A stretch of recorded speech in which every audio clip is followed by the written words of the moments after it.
네, 안녕하세요. JB입니다. 오늘 영상 시작하기 전에 감사 인사부터 드리고 시작하도록 하겠습니다. 이번에 좋게 수익을 본 정말 많은 멤버십 회원분들이 소중한 슈퍼땡스 후원을 보내주셨는데요. 한 화면에 캡처본이 다 담기지가 않아서 두 화면으로 나눠서 감사 인사 드리도록 하겠습니다. 렛츠비님, 축구하는 떡갈비님, 진로알님, 브랜님, 미국 주식 인생 오리님, 열심히 하자님, 다리님, 혜인님, 가즈앙님, 전현선님, 조남현님, 최수민님, 한스팡님, 오셀레미아님 정말 감사드리고요. 이번에 수익 보신 거 다들 축하드립니다. 작년부터 저와 우리 멤버십 회원분들에게 엄청난 수익을 한두 번도 아니고 수십 번 넘게 안겨줬던 BNKU는 이제 더 이상 거래할 일이 없어서 너무 아쉽지만 그래도 DPST나 FAS 같은 은행주 레버리지 대안 상품이 충분히 존재하고요. 그리고 또 이것 말고도 제가 중단기 매매에 강점을 보이는 종목들이 충분히 많이 있으니까 너무 걱정하실 필요는 없다는 말씀 드리고 싶고요. 저는 앞으로도 멤버십 회원분들의 수익 극대화를 위해 최선을 다하겠습니다. 네, 그럼 오늘 영상에서는 어제 나스닥과 채권 시황에 대해 설명을 드리고요. 또 은행주가 이번에 실적 발표를 했는데 그 세부 내용에서 우리가 앞으로의 투자 방향성을 결정하는데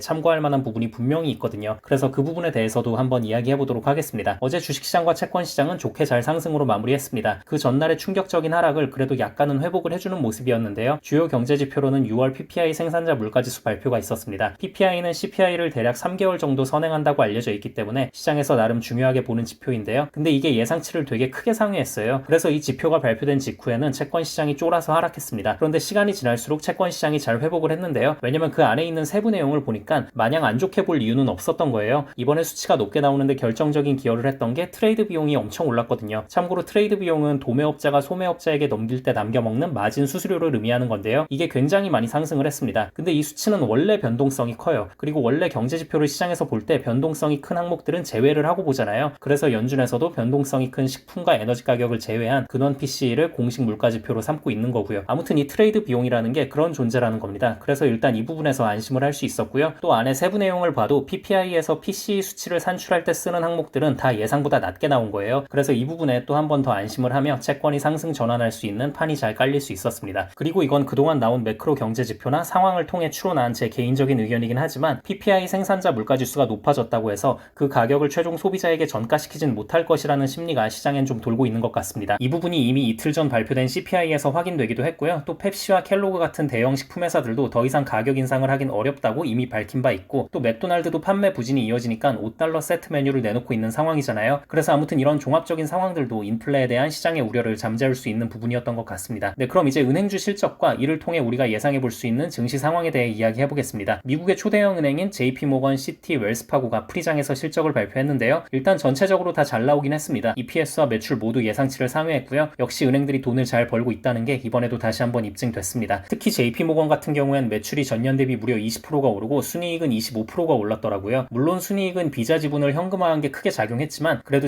JP모건이라는 이름값에 잘 어울리는 실적을 냈다고 생각합니다. 하지만 웰스파고는 순이자 수익이 전년 대비 9%가 하락하며 주가가 폭락을 했습니다. JP모건과 시티도 처음에는 주가 흐름이 나쁘지 않다가 시간이 갈수록 하락으로 전환했는데요. 웰스파고야 그렇다 치지만 처음엔 흐름이 괜찮았던 JP모건과 시티까지 왜 하락으로 마무리했나 그 이유를 보자면 두 은행 모두 대손 충당금이 예상치를 상회한 걸 이유로 뽑을 수 있을 것 같습니다. 대손 충당금이란 게 말이 좀 어려울 수도 있는데요. 이걸 최대한 쉽게 풀어 설명드리자면요. 은행이 어딘가에 돈을 빌려줬는데 그걸 되돌려받지 못할 것으로 예상되는 경우에 그러니까 이건 어디까지나 예상되는 경우니까 예상이 빗나가서 돌려받을 수도 있고 아니면 예상대로 진짜 그냥 못 돌려받을 수도 있는 건데 근데 어쨌든 지금 상황에선 그냥 못 돌려받을 것으로 잠정 결정하고 은행의 손실로 회계 처리를 한다는 겁니다. 그래서 아무튼 이 대손 충당금이 늘어난 부분 때문에 시장에선 걱정을 하고 JP모건과 시티의 주가까지 끌어내려버린 것 같습니다. 네, 그럼 이제 앞으로의 증시 상황에 대해 재미로 예측을 좀 해보자면요. 지난 이틀 동안 나스닥 증시보다는 러셀 2000 지수가 더 많이 올랐습니다. 대형주보다는 중소형주들이 더 많이 올랐다는 얘기죠. 그래서 이걸 보고 본격적으로 순환매가 시작된 거다. 아니다. 아직 그렇게 판단하긴 이르다. 이렇게 평가가 많이 갈리고 있는데요. 근데 뭐가 됐건 제 생각엔 이 상황이 그렇게 오래는 못 갈 것 같습니다. 중소형주의 활약이 생각보다 더 빨리 끝날 것 같고요. 다시 대형주로 수급이 쏠리게 되지 않을까 싶습니다. 이건 제가 어제 영상에서도 잠깐 언급하긴 했지만 이번에 은행의 실적을 보고 좀 더 확신을 갖게 된 게 있는데요. 이번에 보니까 일단 JP모건, 시티, 웰스파고 모두 신용카드 잔고가 전년 동기 대비 증가했습니다. 한마디로 미국인들의 신용카드 의존도가 높아졌다는 뜻이고요. 또 자동차 대출이라던가 부동산 대출 비중이 많이 줄었어요. 확실히 이런 걸 보면 기업이든 소비자든 돈을 쓰는 걸 부담스러워하는 상황이라는 겁니다. 물론 뭐 그렇다고 해서 침체를 걱정할 수준까지는 아니지만 그래도 중소형주들의 랠리가 계속 강하게 이어지기 위해선